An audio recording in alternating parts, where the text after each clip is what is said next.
And welcome to Houston Newsmakers Extra. We've been talking with Congressman Randy Weber, the rep of the 14th Congressional District. An amazing, if you look at the picture of that district, it's an amazing look and how big it is and what it entails. And we're talking with the Congressman about a lot of issues. And Congressman, I want to talk about, you talked about how the GOP conference is pretty united right now in a lot of different ways. Under the Biden presidency, it's not hard to find a bunch of no votes from members of your Congress about a number of different things there. And that includes he just signed into law this week, hate crimes against Asians passed the House by big margins. In the Senate, 94-1, and you voted no on that.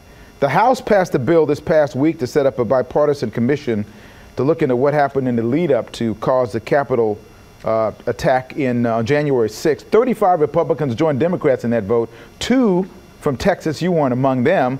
Why don't you want a bipartisan examination into that attack, into our center of lawmaking, and also explain your vote against the COVID hate crimes law? Well, I'll do that. I'll take the commission first. Again, you know, that was rammed through without much Republican input. It's already under investigation. It is already under investigation, Khambrel. I think there's been charges by the FBI and some of the other law enforcement agencies.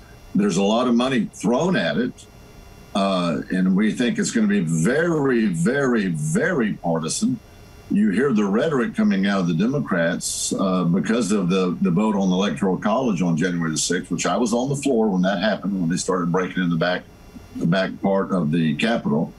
The Democrats, quite frankly, want to say they were all Trump supporters. Not true. Absolutely not true. You had some thugs, in my opinion, travesty of what they did. They came prepared. They planted explosive devices at not only the Democrat headquarters, but also the Republican headquarters. They came with one intent in mind. That was to break in the Capitol and to create a riot. Unfortunately, some Trump supporters followed them after they broke the violators broke and entered. So we know it's going to be very, very partisan. Let the law enforcement agencies do their job. Don't throw a couple $100 million at this, or exactly what the number is. Let's not make it be partisan. Not about bashing President Trump, you know, because they want to say his rhetoric. They want to say our rhetoric because we wouldn't vote to certify those states. So why? Added to it seems that why wouldn't you certify those states? We're kind of backtracking a little bit. I didn't mean to go back and rehash history, but you know, that's fine. I'm glad to do it. I'm always glad to talk about, you know, what my reasoning is.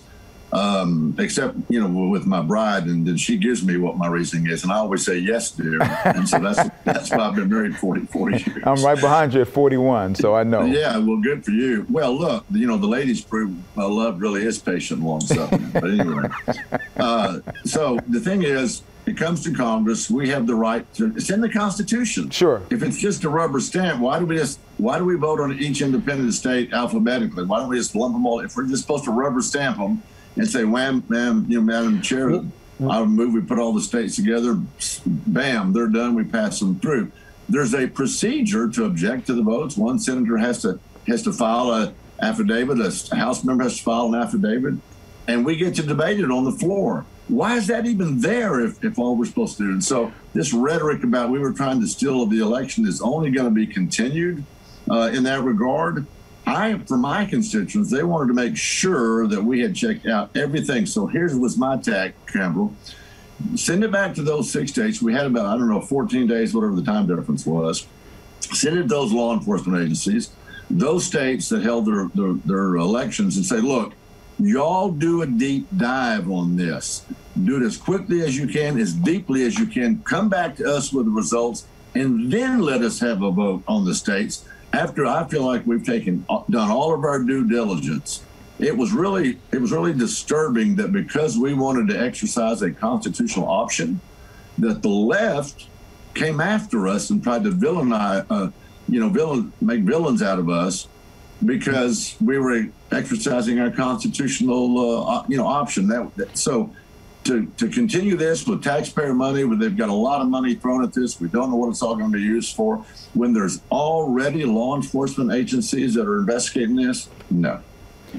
So do you think that, I know everything that brought to that point, the reason everything came to a head like it did on January 6th was because of the former president's contention that it was a stolen election, that there was so much fraud that he couldn't win, that sort of thing. That seems to be the prevailing thought that even got to this point. Do you think that there has been any evidence of any of that happening? Because right now I haven't seen that, but I think there's still a lot of rhetoric out there that that is a possibility, and that seems to be the ground floor for a lot that's happening in our country right now, and especially in some parts of your party. Well, look, you know, I said earlier in my comments that I grew up in the Republican Party. Became an activist when Reagan ran in '83. I was in Missouri County, Pearland. I became a precinct chair, an election clerk, an election judge, and held elections for 16 years. So I'm probably one of the few members of Congress that has that kind of grassroots background, history, experience, whatever you want to call it. And so there's always problems with voter fraud. There's a whole lot of things that happen. Now, I'm familiar with Texas law, Texas election law, not so much these other states. Was there evidence of fraud, you ask? Absolutely, there's evidence of fraud. Widespread? I'm sorry? Widespread fraud as opposed to the individual little pockets where there might be one thing or another? Well, you know, it's hard to categorize it because, again, I'm not from those states. Sure. I'm not familiar with their election laws. If you had, and Harris County was going to do this, send out ballots, and I don't know how long you've lived in Texas. It used to be when I was election clerk and election judge, there was 3 reasons you could get a mail-in ballot. You requested a mail-in ballot. They didn't come out automatically. But the 3 reasons were, number 1, you were going to be out of the state, country, whatever. You weren't going to be there on election day. Number 2, you were in the military overseas. Number 3, you were either sick and invalid, you know, bedridden, couldn't get out, or you were a caretaker of somebody that could, and you requested that in advance, and then you could get a mail-in ballot. Now, all of these other groups, these cities and whatever, that said, look, we're going to mail out ballots as much as we can all over the country. And of course, that's not the way Texas does it.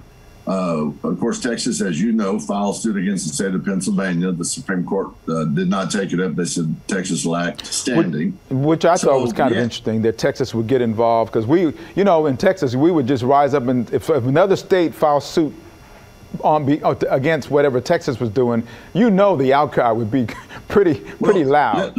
Let me give you an interesting thought process, Khambrel. I'm not a lawyer. I don't play one on TV. But here's what I think Texas should have done. And Ken Paxton, Attorney General, is a good friend of mine. I served 4 years with him in the Texas House.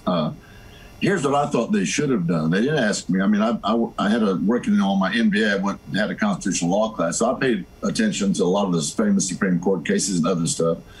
Here's what I think Texas should have done. They should have said, look, sure, the Pennsylvania Secretary of State overstepped their bounds by going around the legislature and not following their own election processes and law, I guess.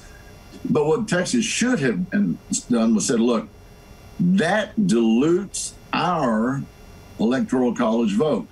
When they can vote harvest, ballot harvest, go outside their own laws, regulations, rules, and bring in more votes, that actually in turn dilutes our electoral college vote.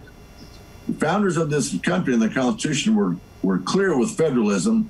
They wanted no big state or no big city to be able to overrun the other states, and thus the federalism system. Right. And Texas filed the lawsuit like that and said, look, it violates not just Texas, but other states. It dilutes other states' electoral college votes.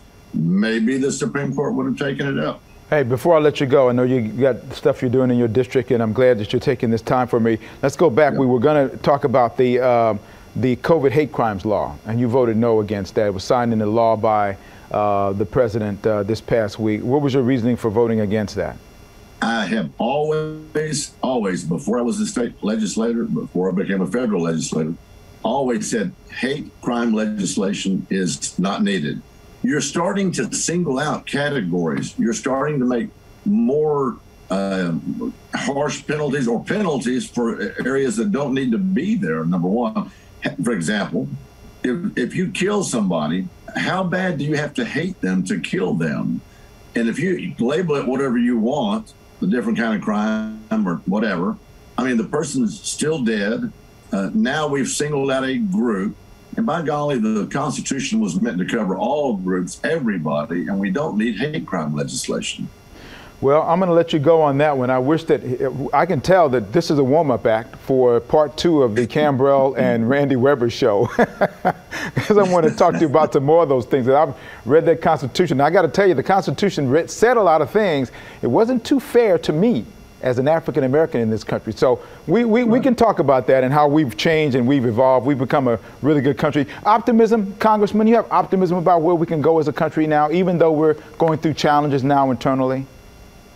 Well, 2 things. First of all, let's you and I have a cup of coffee and talk about what you just mentioned, and then let's go on there to do it as well. Yep. I'd like to give you a little bit more of my background that we really don't have time on the air, and not that anybody would care necessarily, but you might find it very interesting. Optimism, Winston Churchill said, Americans always do the right thing as soon as they've exhausted every other possibility. So I'm optimistic about America. Our best days are yet to come. We're divided like never before. But I think if we let cooler heads prevail, now look, let me be politically incorrect for a minute. Social media has not helped. Social media, in my opinion, because man, everybody gets on and dings everybody else, calls them whatever names, and right. Demeans them. And a lot of people take that stuff to heart, yep. Take it as gospel.